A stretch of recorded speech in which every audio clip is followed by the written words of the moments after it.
What's going on today, guys? We're back in the garage to do another tool review in this week's episode of Tool Talk. Today we've got an 18-volt cordless inflator made by Snap-on. Online, it goes for $247.95, just the inflator, no tool or no battery, and no charger. The model number is CTINF9050.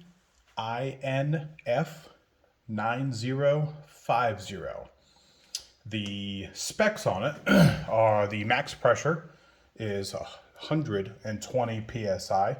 It does have an auto shut off, so you set the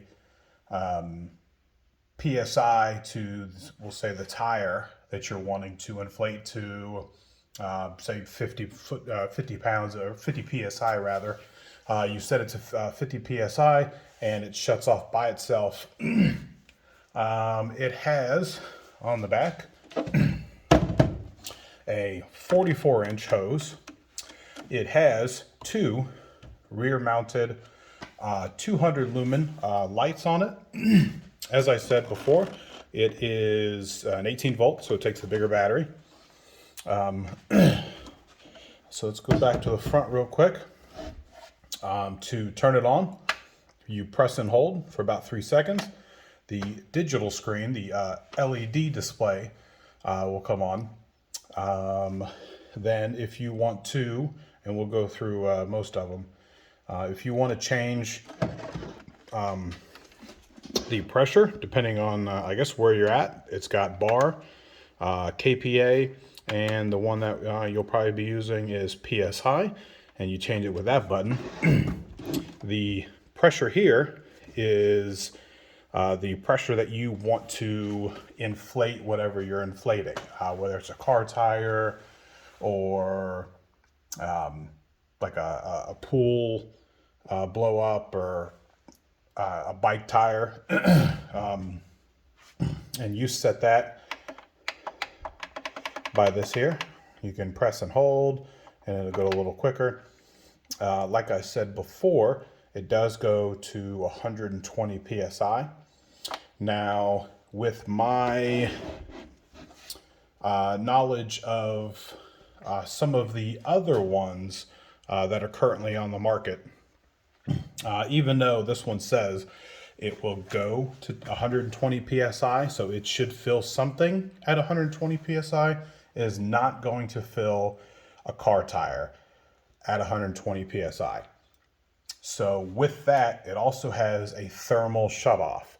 Basically, you want to pump a tire up to 120 psi. It's never going to make it there because this itself isn't strong enough. So what it's going to do is it's going to peak out at a certain number, and this number here is the pressure in which the tire is filled at the moment.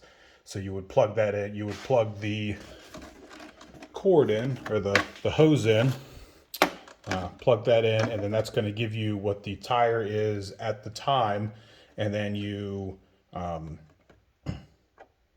start filling it up, and this one will move until it gets to the desired PSI.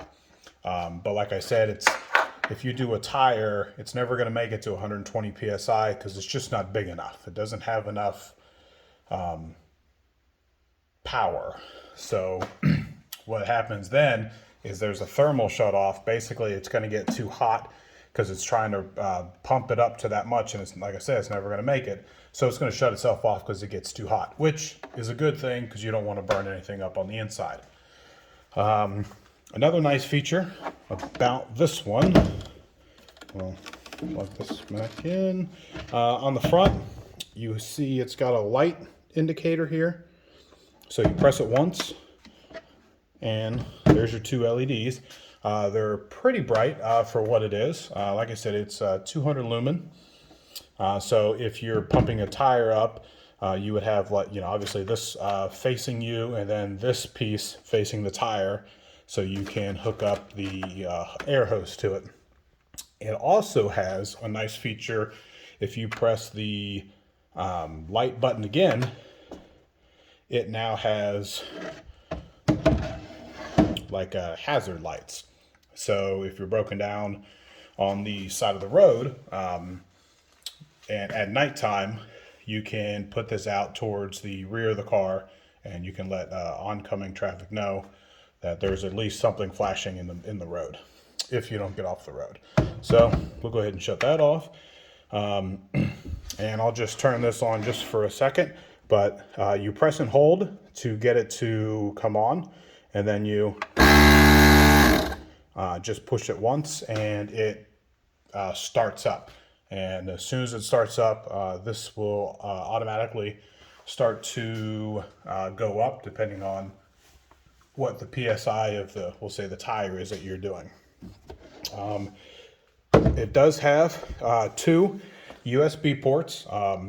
It's 2.1 amps per. With that, if you're stranded out in the middle of nowhere and this is all you got because your car's dead and it's not charging anything, these 2 here aren't going to do much. If you plug a charger in, say to your phone, it's going to take a few hours for it to charge. It's not fast charger, it's not a super fast or anything like that. It'll probably even say like slow connection or something like that. So it's nice, it's a nice thought, but it's not going to do too much. But if you wanted to power something else, because you can power it with the 18-volt battery, those can be nice. It also does have a little hidden compartment here, and we'll move it in here. And as you can see, you have like a basketball or a football inflator here. You have a couple of different options. These 2 can be for like floaties or any kind of pool toys or something like that. Shove that in there. Even an air mattress would be a nice kit for that. It's a little loud, but with most of the inflators out there, they are a little loud because it's just an air compressor. Now with this one, as I said, it's around $250. The equivalent 18 volt or 20 volt for DeWalt. So the Milwaukee, the new Milwaukee one that they have out, that came out I think just a couple of months ago, is an 18 volt, and that one goes for $169. The DeWalt, which is a 20 volt, that one goes for $129, and the Ryobi goes for basically $55. I put the Ryobi in there for it's an 18 volt, but for something for $55 when everything else is above 100, I would probably never buy a Ryobi. I have had the M12 Milwaukee, which is probably about half the size of this one, and it did just fine with truck tires, car tires, and stuff like that. It does say that for what they consider a standard tire, which is a 195 65R15, it will do 0 to 40 PSI in under 4 minutes. Now that is a 15-inch tire, so it's a little smaller than I would probably say your average. I think a lot of vehicles nowadays are hitting above 17-inch rims or 17-inch wheels. So that's my thoughts and opinions on this. I do like it. It is good. It might be maybe a little bit big, but it's nice in itself. And to turn it off, you press and hold and it shuts itself off.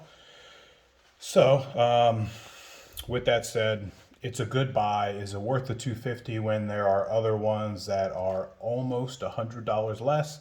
It just depends on what tools that you're using at the time. If you're a Snap-on guy and you have the batteries already, definitely go for this one. But if you're a Milwaukee or a DeWalt guy and you're thinking about getting this one, I would probably just go with the battery choices that you already have, so you don't have to purchase the batteries and stuff. I will put a description in there on how much it cost for the tool, the battery, and the chargers. If I had to say, it would probably be around $400 to $450 for a whole brand new setup if you didn't have any, if you were just starting out. So those are my thoughts and opinions. If you have any questions or comments or concerns, go ahead and leave me a comment down below. If you like the video and want to see some more Snap-on or Milwaukee stuff, hit that like button and hit that subscribe button as well. All right, till next time.